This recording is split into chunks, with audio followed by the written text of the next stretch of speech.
O Senhor esteja convosco.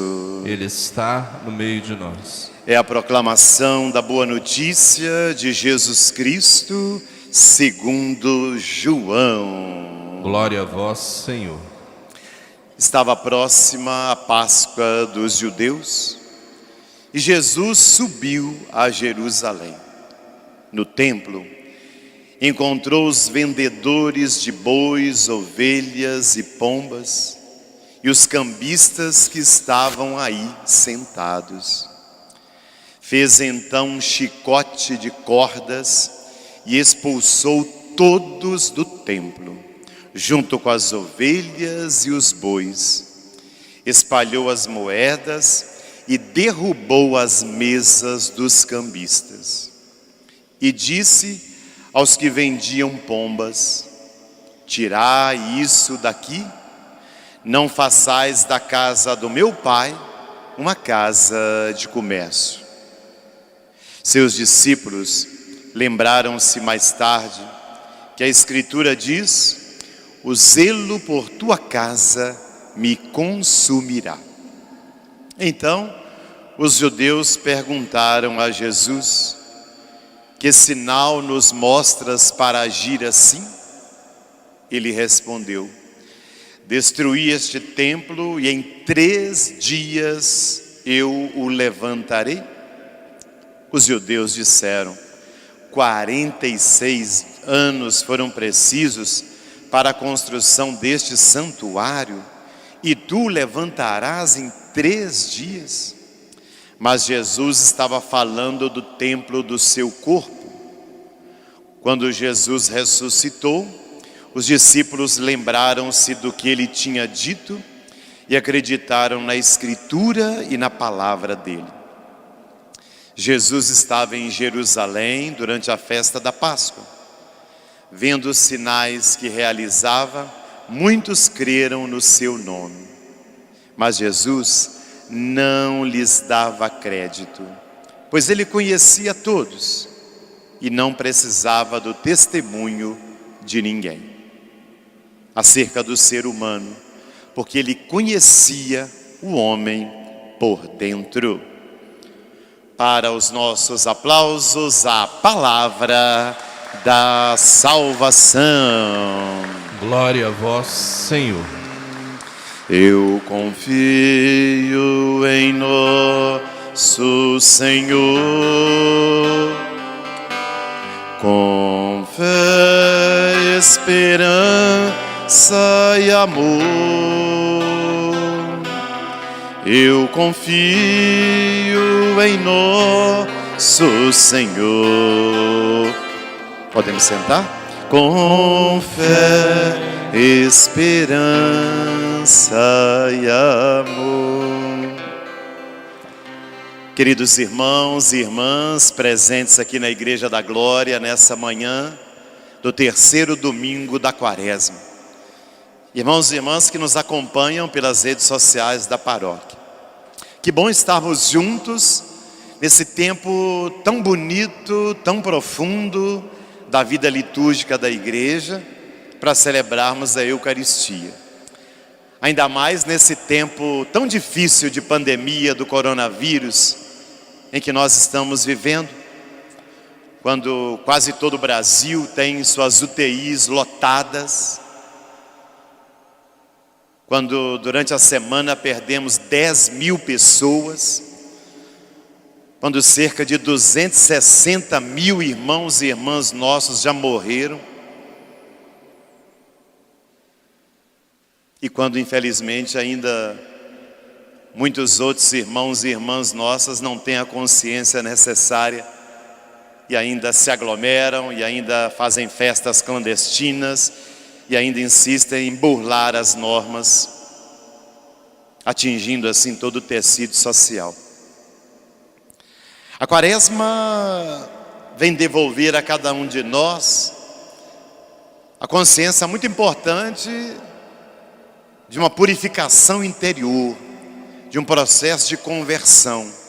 Por isso que a Quaresma, mais do que um tempo na liturgia, é uma dimensão da vida humana, porque todos nós devemos encontrar tempo para avaliar, para revisar, para enxergar nossas fragilidades, para buscar um caminho de crescimento, de superação.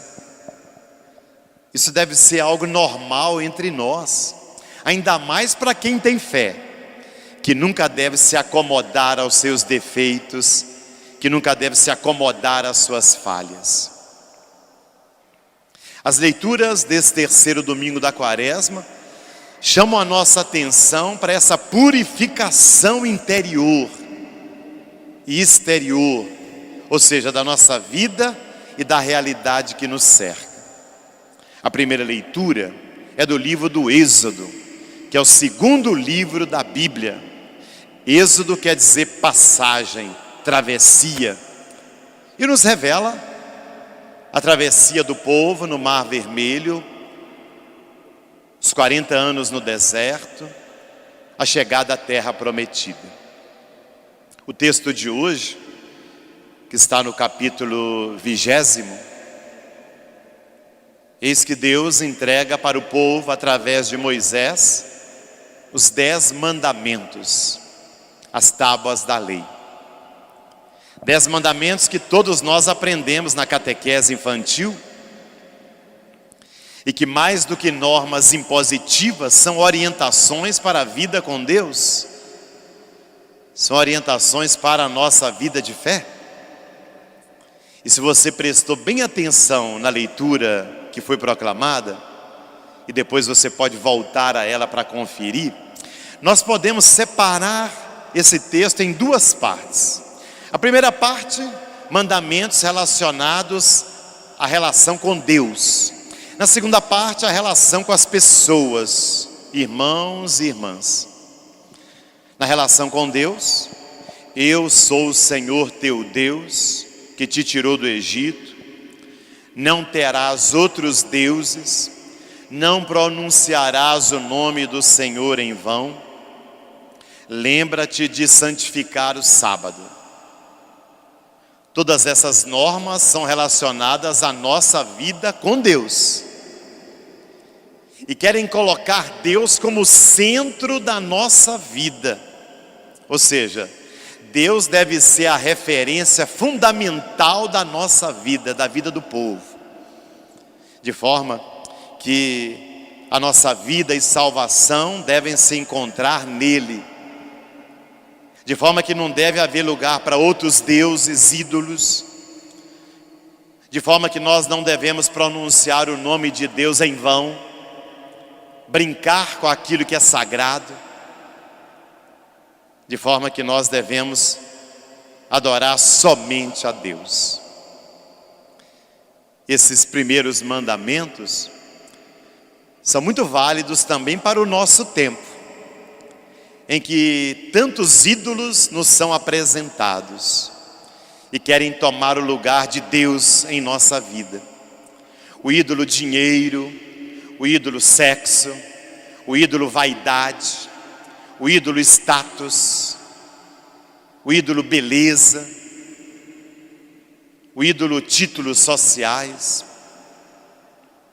São muitos os ídolos que nos rodeiam e que prometem nos dar felicidade nesse mundo, e querem tomar o lugar do Deus anunciado por Jesus, o Deus da nossa fé. Então, escutar esses mandamentos nesse terceiro domingo da Quaresma deve ser para nós uma pergunta, um questionamento. Qual é o Deus que eu adoro? Quem é o Deus da minha vida? Ou será que no panteão da minha casa eu tenho vários deuses? No domingo, na hora da missa, é o Deus de Jesus. Segunda-feira, na hora de sair para o meu trabalho, é o Deus dinheiro. Sábado à noite é o Deus beleza, vaidade. Será que a gente não está adorando vários deuses, cometendo idolatria? Quando a gente faz isso, a gente está desrespeitando os mandamentos primeiros. Adorarás somente ao Senhor teu Deus, somente a Ele prestarás culto. Tudo aquilo que toma o lugar de Deus na nossa vida é um ídolo que compete com Deus. E Deus deve ser o primeiro e único. Segundo ponto. Quando Deus não é o único na minha vida, meu vínculo com Ele é frágil. Porque se Deus é o primeiro, eu tenho compromisso com Ele, eu tenho adesão à palavra dEle. O perigo é nós vivemos uma religião meio água com açúcar, uma religião do toma lá da cá, uma religião light, onde estamos mais preocupados em pedir favores a Deus do que viver um caminho de conversão e de mudança. Eu penso que esse é o maior perigo na religião. E infelizmente temos muitas pessoas assim, não só na religião católica, mas em todas as religiões. Pessoas que buscam a Deus não para um processo de mudança de coração, de mudança de vida, de conversão, como deveria ser, mas buscam a Deus para receber favores, para resolver os problemas, para satisfazer as necessidades, para superar os sofrimentos. Ou seja, Deus é apenas um quebra-galho, um resolvedor de problemas. Deus não é pai, Deus não é amor, não. Contanto que Ele resolva os meus problemas, está muito bom. Eu não faço um caminho de crescimento no amor de Deus. É uma religião utilitarista, onde eu procuro para resolver situações problemáticas. Isso é muito sério. Imagina você que é mãe, você que é pai, se o seu filho enxergar você apenas como resolvedora de problemas para ele. Olha onde seu filho está reduzindo você.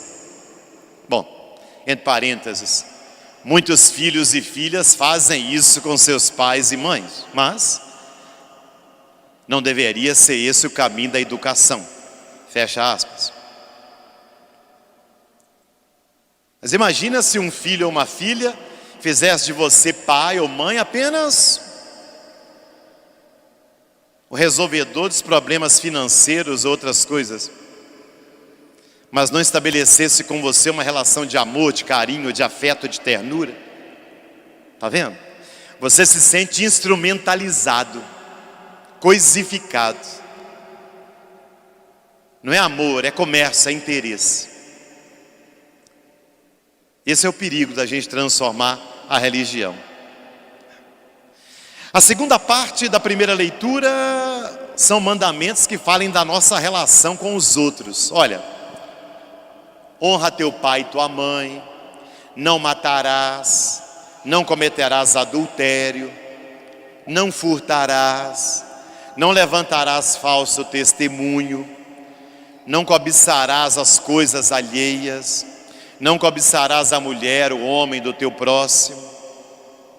Veja, são todos mandamentos que querem preservar a vida do outro, nos convidando a um respeito ao outro, à vida do outro, a um diálogo, a uma convivência saudável, a solidariedade, a empatia. São todos mandamentos que nos falam do respeito ao direito e à dignidade do outro. O outro tem a mesma dignidade, os mesmos direitos que eu. Por isso eu não posso roubar, desonrar, roubar, prejudicar, cobiçar, julgar, caluniar. Porque cada vez que eu faço isso, eu estou prejudicando o outro, atrapalhando o outro. Pois é. Infelizmente, grande parte dos conflitos que ocorrem entre nós nos relacionamentos é porque nós desrespeitamos esses mandamentos. Na vida do casal, na vida da família, no círculo de amizades, fofoca, calúnia, julgamento da vida dos outros, vingança, mágoa guardada no coração, falta de perdão. Tudo isso é contrário aos mandamentos de Deus. Então como é que a pessoa pode dizer que tem fé, que acredita em Deus, se ela está desrespeitando no dia a dia, com tranquilidade, esses mandamentos? Quer outro exemplo, que me parece bem a propósito? Amanhã, dia 8 de março, celebraremos o Dia Internacional da Mulher. Vamos aplicar esses mandamentos à pessoa da mulher. Várias de vocês que estão aqui na missa são mulheres, várias das que nos acompanham pelo YouTube também são mulheres.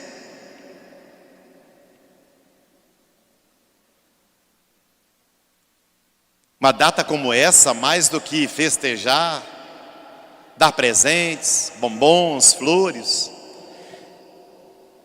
é tempo de tomar consciência.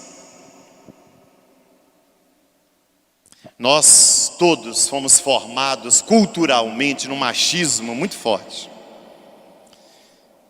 E o que é o machismo? É o preconceito em opiniões e atitudes que se opõe à igualdade entre os gêneros, masculino e feminino, homem e mulher. O que é o machismo? É pensar que por ser homem, macho, eu tenho mais direito que a mulher, eu tenho mais dignidade que ela, eu posso mandar, eu posso oprimir, pisar, só por ser homem. Nós todos somos educados assim, todos nós. E até hoje a nossa sociedade é muito marcada por isso. Então celebrar o Dia Internacional da Mulher, na perspectiva desses mandamentos aqui, é cada um de nós se rever na relação com a mulher. Minha mãe, minha esposa, minha namorada, minha filha, minha colega de trabalho, minha vizinha, minha amiga, minha neta, minha sobrinha, minha avó, todas. E perceber que tipo de relação como homem eu tenho com elas. Se é uma relação de respeito, de acolhida, de compreensão da dignidade da mulher, ou se é uma relação de desrespeito, de humilhação, de opressão, de desigualdade. Essa pandemia colocou, assim, bem claro, o quanto de violência a mulher sofre. Primeiro, os casos de feminicídio, que aumentaram muito. Ou seja, matar a mulher por ela ser mulher. Ex-namorados, ex-maridos, que têm a mulher como propriedade, como coisa, como objeto. São donos. Então, se houve uma separação, não pode admitir, tem que matar. Porque é minha propriedade, eu sou dono, eu posso tirar a vida. Olha a mentalidade machista. E quantas mulheres perderam a vida nesse tempo? A violência doméstica, pelo fato de a pandemia nos colocar mais em casa. Quantas denúncias de violência doméstica? E quando a gente fala de violência, a gente pensa primeiro na violência física, talvez seja mais visível. Mas a mulher também sofre da violência psicológica, patrimonial, moral. São vários tipos de violência, também sexual. Ou seja, quando a gente escuta aqui na primeira leitura, não matarás, não cobiçarás, honra.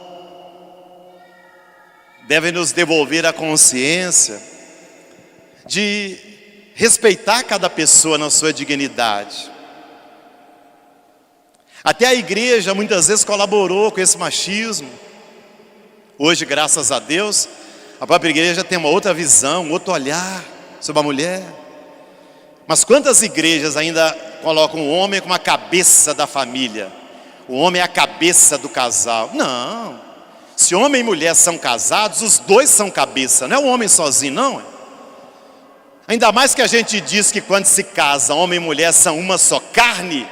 Por que é só o homem que é cabeça da família? Não, homem e mulher são cabeça, os dois são responsáveis, os dois têm dignidade, têm compromisso, têm seriedade. A gente não pode pensar mais na mulher para lavar roupa, fazer comida, cuidar dos filhos, e o homem para trabalhar e para ser o provedor. Não, essa é a mentalidade patriarcal, machista do passado. E que dividia até profissões que o homem podia ter e que a mulher poderia ter. Ora,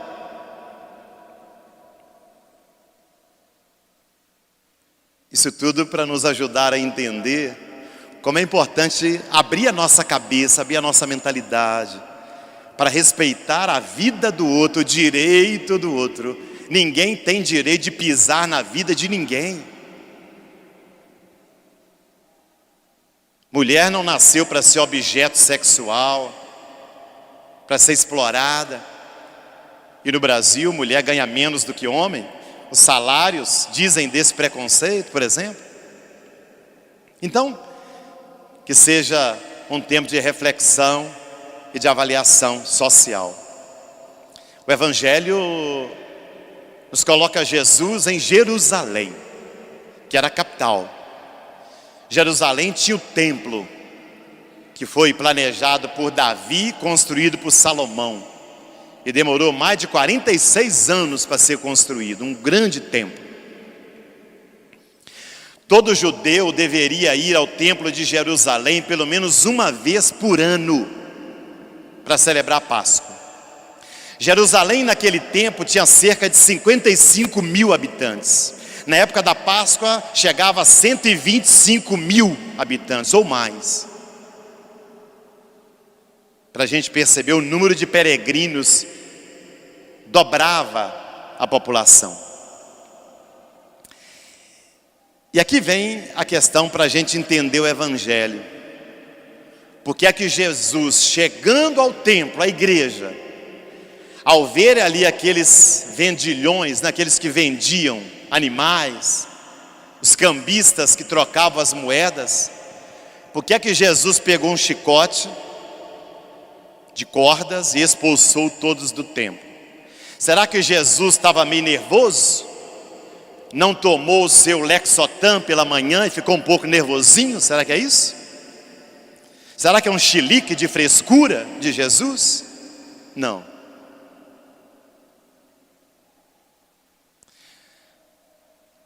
As pessoas que iam ao templo deveriam oferecer um sacrifício. Para a nossa mentalidade hoje, isso até causa arrepios, mas nós temos que entender que na época era assim. Os sacrifícios eram de animais.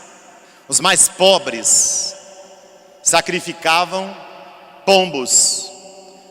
Os mais ricos sacrificavam ovelhas, bois. Dependia da condição financeira da pessoa para comprar. E o que acontecia? É como no Brasil hoje, como foi com a gasolina semana passada. A pomba custava R$5. Na época da Páscoa, aumentava o preço para R$50.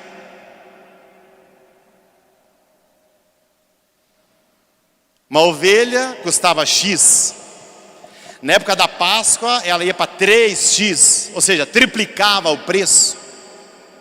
Então veja bem, a igreja, o templo estava sendo usado para oprimir, para explorar, para roubar das pessoas, que tinham que comprar aqueles animais para oferecer em sacrifício. E ao comprar os animais, pagavam absurdamente mais caro, eram explorados. E como se não bastasse, havia os cambistas, porque só poderia comprar com moeda dos judeus. Então aqueles que tinham moeda romana tinham que fazer o câmbio. E os cambistas também exploravam, majoravam os preços. Ou seja, o que Jesus vê ali no pátio do templo é que a casa de Deus está sendo usada para explorar principalmente os pobres, pequenos, marginalizados. Então quando Jesus pega num chicote, o que ele está dizendo é assim: a casa do meu Pai, a casa de Deus, não é para oprimir, não é para explorar, não é para roubar. A casa de Deus é para libertar, é para dar vida, é para salvar. E ela não está sendo usada para isso. Por isso é que ele dispersa ali os camelôs do templo, os cambistas, os animais. É essa consciência, como nós vemos aqui no texto: o zelo por tua casa me consumirá. É o zelo. Zelo é o quê? Cuidado, compromisso, vínculo. É esse zelo de Jesus, pela fidelidade dele com o Pai. Ele quer então purificar o templo, a igreja. Quando vão tirar satisfação com ele, ele diz: destruí esse templo e em 3 dias eu o levantarei. Eles riem. Esse templo demorou 46 anos para ser construído. Como é que vai construir em 3 dias? Jesus não falava desse templo de casa, de parede. Ele falava do corpo dele, da vida dele, que depois de 3 dias ressuscitaria. Ou seja, qual é o ensinamento desse texto bíblico para nós? É que o novo templo agora é Jesus. Aquele templo de exploração, de roubo, não é o templo de Deus. Jesus agora é o lugar do encontro com Deus. Se nós queremos ter acesso a Deus, é preciso acolher Jesus como nosso Salvador, fazer um caminho de fé, experiência com Ele. O novo culto agora é um culto não para explorar ninguém, não é um culto vazio, de ritos vazios. A nova religião não é religião só para pedir coisas, é religião de conversão, de mudança de mentalidade, de coração, de vida. É isso que Jesus nos ensina. A gente podia trazer para a nossa vida outros ensinamentos. Jesus quer a autenticidade do templo, da religião, do culto. Não é possível rezar uma coisa na igreja e viver outra lá fora. Não é possível fazer cara de piedoso aqui dentro e lá fora ser uma pessoa agressiva, violenta, arrogante, soberba. Aquilo que nós rezamos aqui dentro devemos viver lá fora, com todo mundo, com a nossa família, em primeiro lugar. Eu não posso ser santo fora de casa e demônio dentro de casa. É isso que Jesus quer nos ensinar. E Ele quer então autenticidade. Nós vivemos num mundo em que tudo é light, mais ou menos. Eu não quero procurar briga, então eu aceito tudo, tudo pode. Jesus quer autenticidade, quer verdade, com amor. Isso vai desde a educação dos filhos, você que é pai, você que é mãe, contra uma pedagogia laissez-faire, uma pedagogia da permissividade, para uma pedagogia do diálogo, do limite, da seriedade com o crescimento do outro. Filho e filha, saber dizer não, saber dizer sim. Isso vai para o casamento, marido e mulher, com capacidade de conversar, de dialogar, de não ficarem dúvidas. Que as coisas sejam resolvidas pela conversa, pelo diálogo. Que o casamento tenha clareza e transparência. Isso vai na relação com os amigos, os colegas de trabalho, os vizinhos. É para todas as dimensões da vida. Isso que Jesus fez no templo, nós devemos fazer também. Clareza, transparência, autenticidade, verdade, sinceridade. Não podemos pactuar com a mentira, com a enrolação. Essa clareza deve existir na vida de cada um de nós. Que você, meu irmão, que você, minha irmã, acolha essa palavra na liturgia desse terceiro domingo da Quaresma. E possa se deixar tocar pela palavra de Deus. Honrar a Deus sobre todas as coisas. Buscar um amor muito sólido e profundo com os irmãos e as irmãs. E dessa maneira, viver uma religião não de pedidos, de interesse, de utilidade, mas uma religião de conversão, de amor e de vida nova. Louvado seja nosso Senhor Jesus Cristo.